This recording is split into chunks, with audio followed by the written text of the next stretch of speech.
gobierno anunció que le daría urgencia a la tramitación del proyecto que establece una jornada laboral de 40 horas. Para conversar sobre estos anuncios nos encontramos con el diputado Frank Sauerbaum.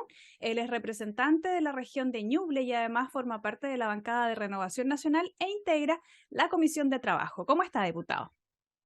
Muy bien, hola, buenos días. Contento de estar aquí en el programa. Diputado, bueno, consultarle cómo evalúa usted estos anuncios que se realizan por parte del Ejecutivo, en donde nuevamente se le va a dar una mayor preponderancia a la discusión de esta iniciativa que fue ingresada a trámite en 2017, despachada por la Sala de la Cámara en 2019, en todo el calor, en el momento en el que se estaba generando esta movilización ciudadana en el país y que ahora se encuentra en segundo trámite en el Senado. Sí, a ver, nosotros apoyamos este proyecto inicialmente, a pesar de que tenía una serie de falencias, pero era evidente que el Senado iba a hacer algunas modificaciones y nosotros nos alegramos de que el gobierno se involucre hoy día en un proyecto que claramente puede tener muchos beneficios, pero que también es un desafío. Yo no quiero ponerle pelos a la leche, pero hay que darse cuenta también de cuál es la situación económica en la que nos encontramos y cuál es la situación de la pequeña empresa para llevar adelante esta reducción horaria. Tenemos hoy día una situación de recesión anunciada para el próximo año muy dura. Hoy día tenemos altos niveles de inflación, un dólar al alza. Eh, por lo tanto, la situación económica hoy día es muy, muy compleja. El mercado laboral está estancado y los salarios reales de los trabajadores han visto mermados. Hoy día tenemos ya 9 meses de disminución en los salarios reales de los trabajadores. Eso quiere decir que tienen menos poder adquisitivo, dado los niveles de inflación, ¿cierto?, que hemos venido enfrentando. Entonces tenemos un panorama muy complejo y por eso yo me alegro que el gobierno involucre y incluya el tema de la gradualidad en este proyecto, porque evidentemente no estamos en condiciones de poder ejecutarlo hoy día. Pero también hay que hacerse cargo de otras materias que a mí me parecen que son muy delicadas y quizás mucho más relevantes hoy día, que tienen que ver con los niveles de productividad de los trabajadores. Hoy día Chile es uno de los países de la OCDE que menos productividad tiene. Entonces, si queremos rebajar la cantidad de horas, tenemos que hacernos más productivos, ¿cierto? Para no mermar y no tener una baja en la producción nacional y de esa manera hacernos más pobres en el fondo. Si eso, de eso se trata, que mantengamos los niveles de producción, nos ajustemos a esta nueva realidad, aumentando los niveles de productividad. Y por eso este proyecto es un desafío en ese sentido. Además, tiene algunas cosas que yo creo que hay que discutir más, diría yo, con una perspectiva más de largo plazo y también ver la experiencia comparada de otros países. Sí, diputado, en torno a la gradualidad se establece que finalmente la jornada de 40 horas llegaría a ser tal en 5 años, es decir, se iría bajando gradualmente año tras año desde la publicación de la norma hasta que se cumplieran finalmente 5 años en donde efectivamente eso permitiría que las y los trabajadores permanecieran estas 40 horas. Pero desde ese lugar, ¿usted considera entonces que habría que hacer acompañamientos, por ejemplo, a través de algunas de las organizaciones, el CENSE quizás, que tiene el Estado para poder ir mejorando la productividad? Es decir, ¿deben ir de la mano estas iniciativas? Hay algunas que están contempladas también en los anuncios que hizo el Ejecutivo. Sí, a ver, dos cosas. Primero, efectivamente, como te señalo, hay que hacer un esfuerzo para mejorar los niveles de productividad de los trabajadores a la vez que ir disminuyendo los niveles de horas de carga, ¿cierto?, laboral. Eh, pero también, como te vuelvo a decir, hay que hacerse cargo de la realidad que hoy día va a enfrentar la pequeña empresa. La pequeña empresa hoy día está enfrentando una situación compleja porque tiene que pagar más salario mínimo, ¿cierto? El salario mínimo ha venido subiendo, en agosto subió a 400, lo más probable es que en enero vuelva a subir por lo menos 10.000 pesos más producto de la inflación, si no baja del 7%.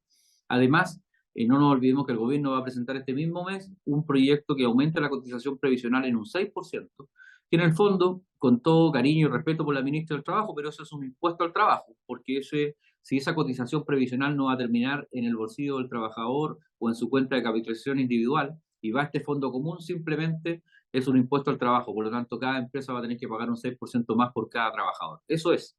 Y tercer lugar, la propia ministra ha dicho que hay otro proyecto en el Senado que nosotros vimos en la Cámara de Diputados en el año pasado también, que tenía que ver con el pago de gratificaciones para los trabajadores. Por lo tanto, tenemos un mundo muy complejo hoy día para un emprendedor que va a tener que enfrentar todo este aumento de costos con una situación económica bastante compleja y difícil.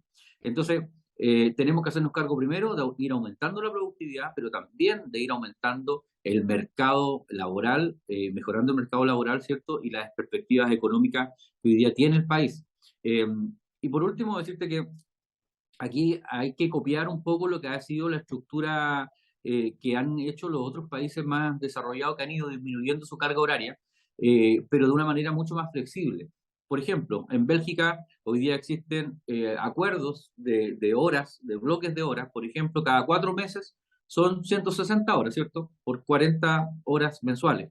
Pero el trabajador las acomoda con el empleador como a ellos le conviene. Y por lo tanto hay trabajadores que trabajan 4 días a la semana, simplemente en vez de los 5, porque rebajar 1 hora al día no tiene ningún sentido. O sea, una persona que sale a las 6 de la tarde, que le rebajan a 5, yo no veo, o sea, a las 5 de la tarde, yo no veo cuál es el aumento en su calidad de vida.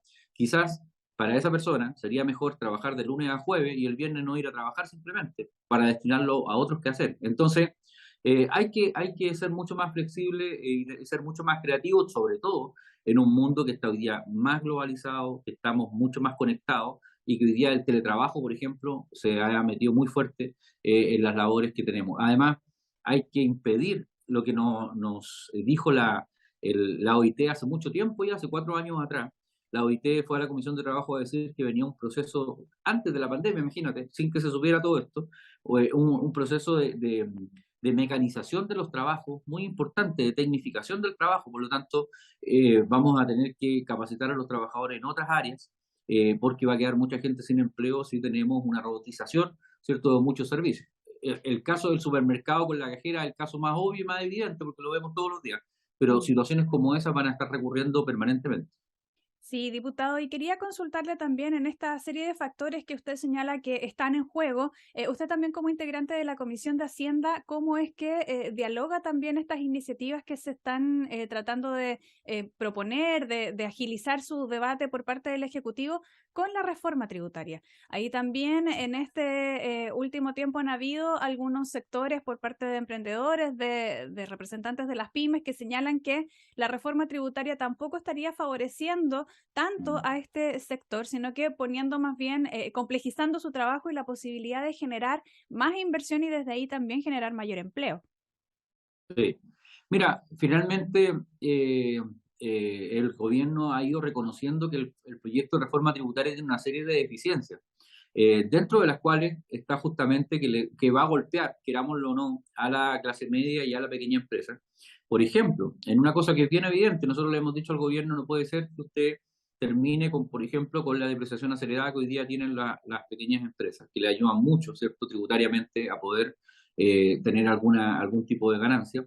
Segundo, que no se pueda utilizar toda la pérdida que tienen por inversiones, sino que solamente el 50%, y que la ley 21.256, que es la ley, ¿cierto?, que le permite tributar hoy día al 10%, se termina el 31 de diciembre y no se vuelve a renovar, porque la vamos a subir de un día para otro al 25%, del 10% que están tributando hoy día al 25%.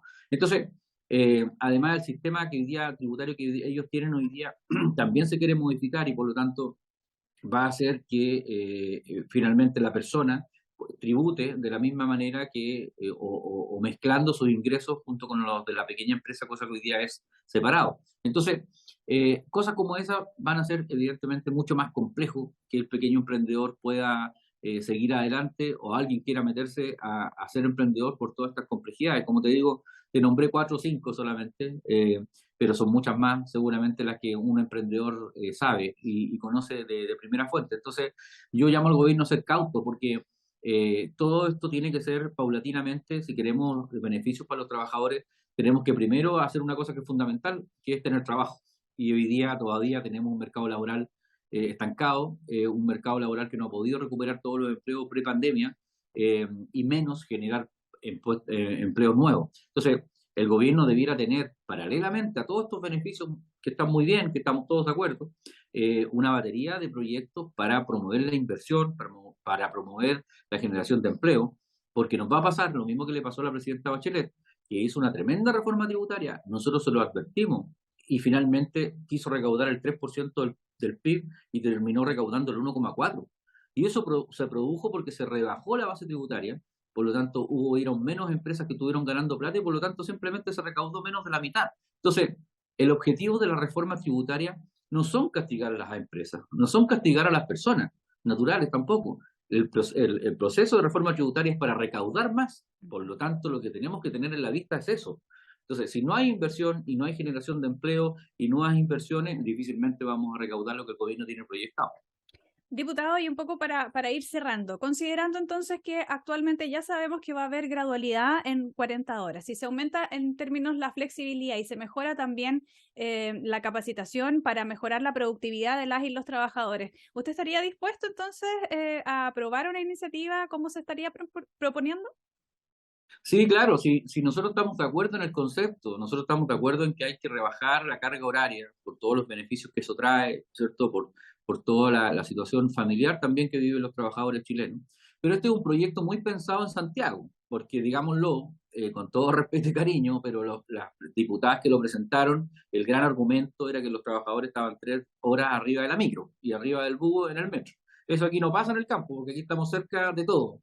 Y por lo tanto las realidades son distintas en todos lados. Entonces uno tiene que hacerse cargo de esa situación. Aquí no podemos legislar solamente para Santiago.